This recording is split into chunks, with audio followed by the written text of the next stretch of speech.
Quon was born in a village full of people with superpowers called attractors. But instead of being celebrated for their unique abilities, attractors were feared and hunted by others. Because of this, Quon's clan had to live in isolation to protect themselves and hide their powers. Despite being forced to live in solitude, Quon and his little brother Towa had a happy childhood. Towa had a kind heart and always believed that one day, the world would be peaceful and free from discrimination. However, one day Towa did a good deed by healing the wounded leg of an outsider. Unfortunately, this act of kindness backfired, and the warriors attacked and killed everyone. Quon was out and returned to find his entire clan had been wiped out. Devastated by the loss of his family and overcome with anger, Quon's powers were awakened for the first time. However, his unstable emotions made him lose control, and he not only took revenge by killing the soldiers but also innocent people. Filled with regret and guilt, Quon vowed to save others like him who have awakened powers but can't control them. 1,000 years had passed since Quon's clan was wiped out, but Quon was still alive due to his powers, which granted him immortality. Quon had become the leader of a group of attractors whose mission was to defend themselves against the Custos organization. A group that hunted and exterminated attractors using human cyborgs who could detect when someone's powers would awaken. They lived in a place called Phantasium Garden, a theme park with a shield barrier to protect attractors' identity and location from their enemies. Quon received a mission to save a little boy named Yuma, who awakened and was going berserk. Without hesitation, Quon arrived at the scene using his incredible ability called Insania. It allowed him to transform his physical body into an armored form, giving him godlike strength, speed, agility, durability, and healing. Quon quickly shielded the boy from the cyborgs and used his water manipulation power to throw the enemies away. But the Custos cyborgs soon surrounded Quon and fired at his shoulder. They tied his hands, and the human cyborg Epsilon aimed at Quon's, but Quon's friend Yuri came to his rescue. This allowed Quon to free himself and fight back. With agility and swift movements, Quon fought off the enemy fires and knocked their soldiers down one by one, while Yuri protected and saved the boy. The next day, Quon was informed by T, a telepathic attractor, that Yuma was struggling to control his powers. Quon decided to help and gave Yuma a wristwatch that would aid him in suppressing his power. Quon also made Yuma promise to use his powers for good and never to abuse them. Later that night, Quon received a signal that a girl named Kiri was about to awaken her powers. Quon quickly arrived outside Kiri's house, where he witnessed her awakening the power of a voice that could both heal or destroy everything. Fortunately, she stopped her awakening just in time. Kiri had lost her voice due to the trauma of seeing her parents' death, and her only remaining family member was her grandmother, who was on her deathbed. Quon, who had also suffered greatly in the past because of what happened to his little brother, decided to protect her.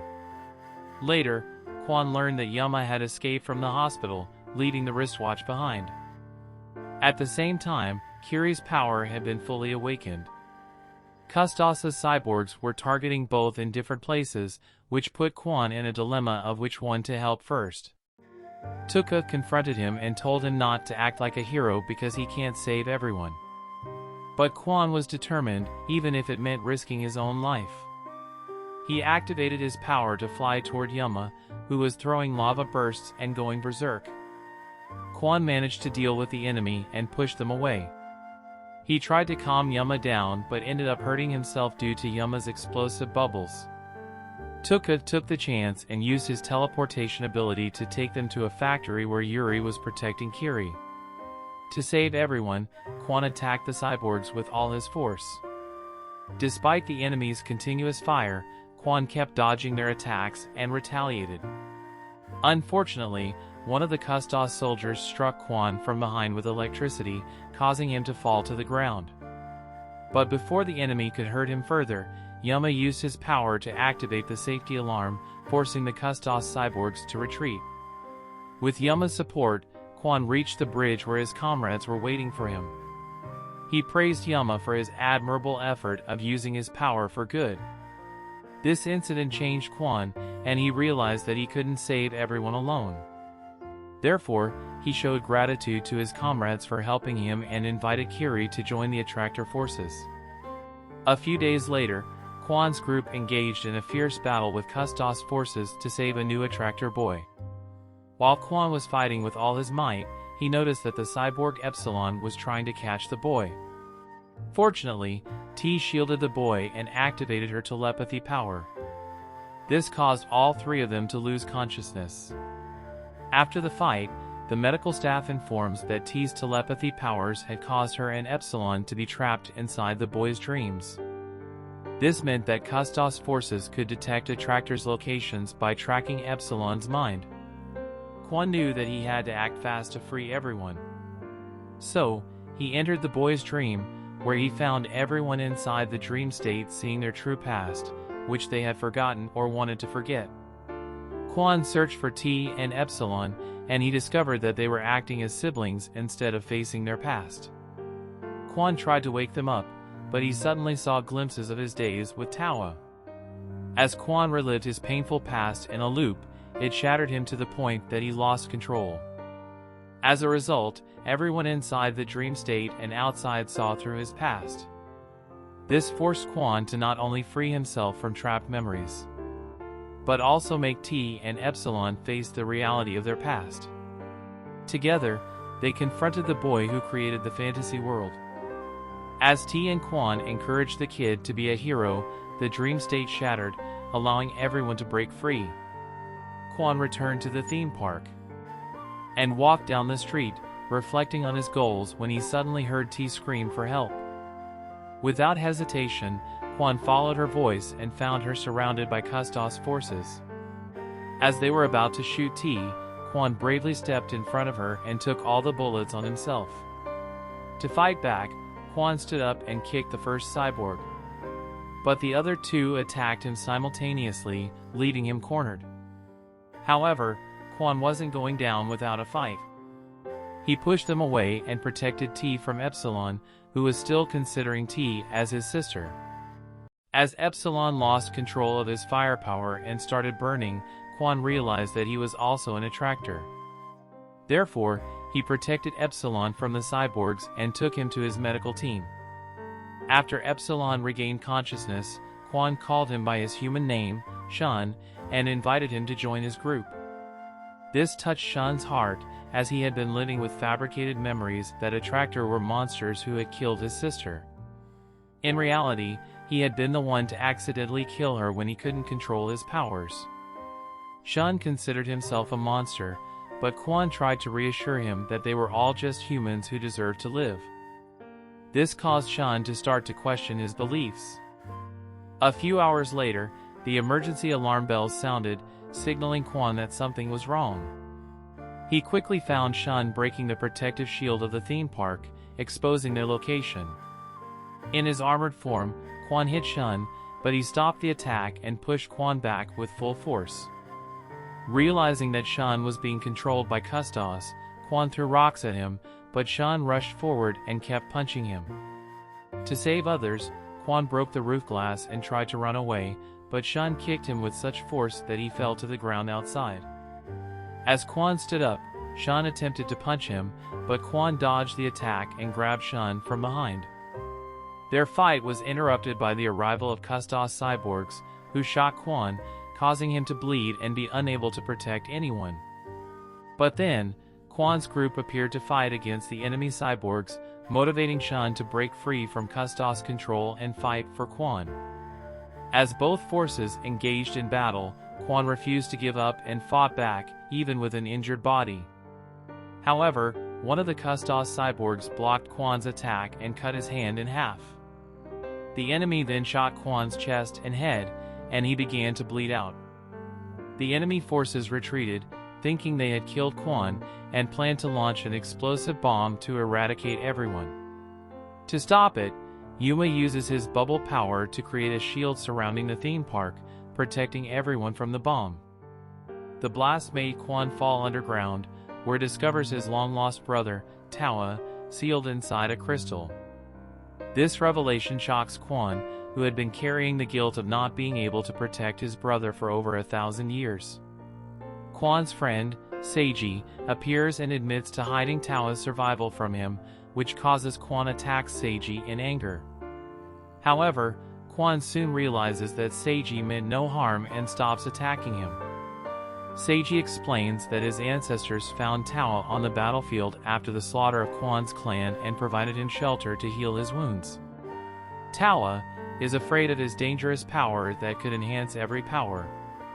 So, he sealed himself in the crystal to prevent others from capturing him and using his abilities.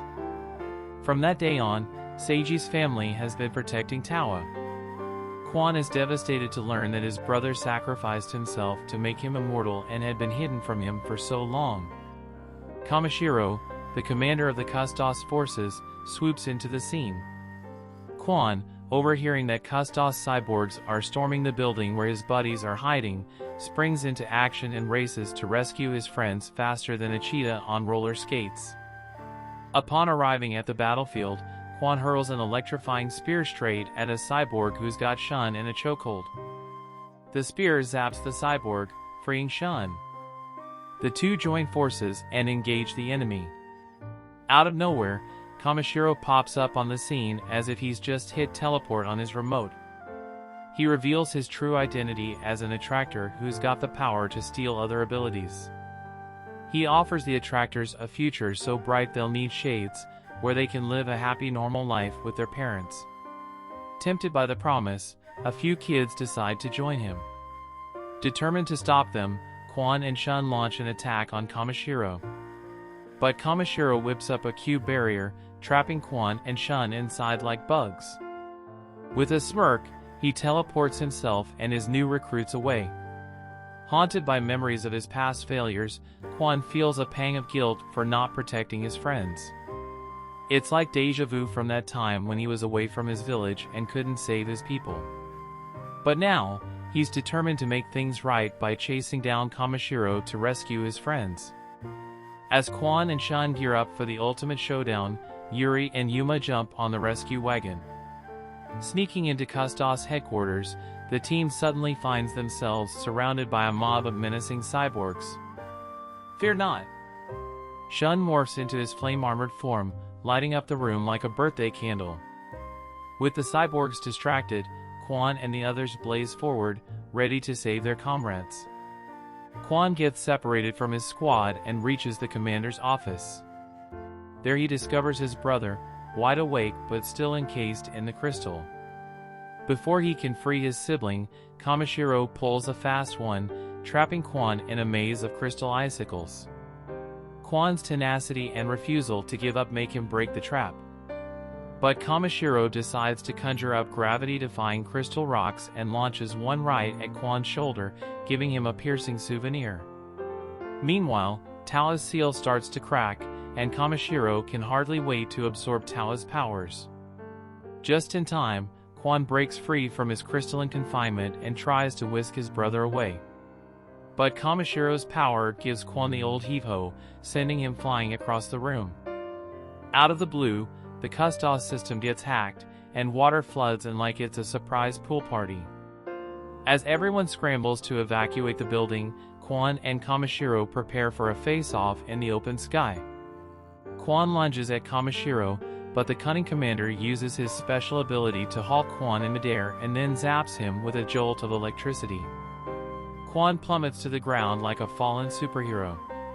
Kamishiro conjures a sinister black sphere, causing everyone nearby to lose control of their powers. The result: pandemonium and chaos reign among the forces. As Quon struggles, he envisions himself drowning underwater.